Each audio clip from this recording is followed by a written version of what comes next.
ये अपना माना जट साहब उन्होंने भी 500 रुपया हाथ चौधरी मोहम्मद अफजल गोंदल साहब उन्होंने वालों जी फिर 500 इस नौजवान की हौसला अफजाई का शुक्रिया मेहरबानी।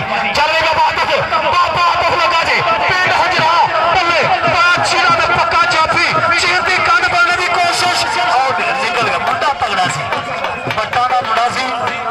इन्हों की कोई ढाई पसलियां का भी कोई सिस्टम होता है, कोई जी आते हैं तो बट निकल जाते हैं माशाअल्लाह। ये बट नहीं छड़ते कबड्डी के मथे का हार ते शिंगार टिक्का और हाथ चौधरी मोहम्मद अफजल गोंदल साहब साडे कबड्डी के प्रेमी, कबड्डी के लवर, कबड्डी के सपोर्टर, कबड्डी के प्रमोटर। सो बहुत शुक्रिया, बड़ी मेहरबानी। अपने वक्त के स्टार सुपरस्टार इंटरनेशनल शख्सियत सो मुहब्बत का शुक्रिया। इस वे पूरी गोंदल बरादरी चस स्वाद लेंदे होया शायकीन हजरात का ठाठा मारता होया समंदर जी, बड़ी मेहरबानी।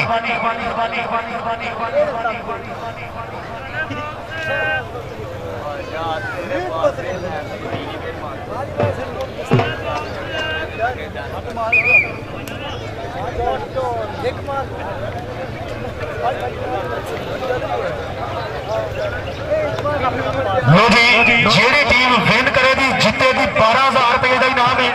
इज्जत माफ जनाब मौलवी मोहम्मद अंसर साहब उन्होंने वालों इनाम है जी 8,000 हरियो टीम वास्ते हौसला अफजाई।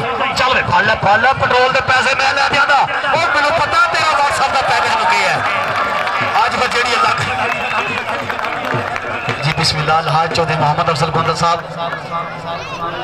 आजो आजा मेरा पुत्र आ